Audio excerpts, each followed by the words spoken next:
இரவு நேர தூக்கம் என்றது ஓய்வு, ஒரு உடலுக்கு தேவையான ரெஸ்ட நாங்க எடுத்துக்கொள்ற ஒரு பகுதி. ஆனா இன்றைக்கு தூங்குற நேரத்தை சராசரியாக நம் சமூகத்தினுடைய அந்த நேர அட்டவணைக்குள் உட்படுத்தினால் 12 மணியை பிந்தி தூங்குகிறவர்களுடைய எண்ணிக்கை தான் அதிகம். 5 மணிக்கு பிறகு தூங்குகிறவர்கள் தான் அதிகம்.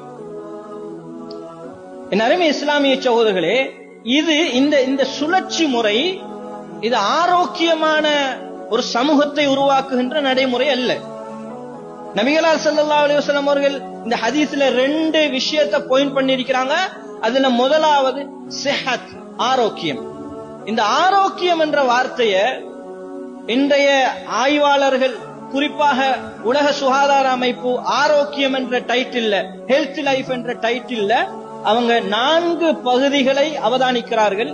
ஒன்று உடல் ஆரோக்கியம், இரண்டாவது உள ஆரோக்கியம், மூன்றாவது ஒரு மனிதன் சமூகத்துடனான தொடர்பை அவன் ஆரோக்கியமாக மேற்கொள்கிறானா என்பதை பொறுத்து அவன் சமூக ஆரோக்கியத்திலும், அதே நேரத்தில் அவன் எந்த மார்க்கத்தை, மதத்தை, சமயத்தை பின்பற்றுகிறானோ அந்த சமயத்தில் எந்த அளவு ஈடுபாட்டோடு இருக்கிறான் என்பதை பொறுத்து அவனுடைய ஆன்மீக ஆரோக்கியமும் அளவிடப்படுகிறது.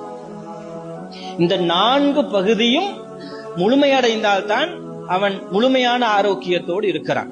ஏன்னா நம்ம ஆரோக்கியம் என்றா என்னத்தை மதிப்பிடுவோம் என்றா, என் உடல் ஹெல்த்தியா இருக்கு, நான் வெளிப்படையா தென்படுகிற நோய்களை கண்டால் அவசரமாக நான் அதனை குணப்படுத்திக் கொள்றதுக்கு அக்கறை எடுத்துக் கொள்கிறேன். அல்ஹம்துலில்லாஹ், வெளிப்படையான எனக்கு ஜுரமோ காய்ச்சலோ அல்லது வெளிப்படையான எந்த நோயும் இல்லைன்னா நான் ஆரோக்கியமாக இருக்கிறேன் என்று நினைத்துக் கொள்கிறோம்.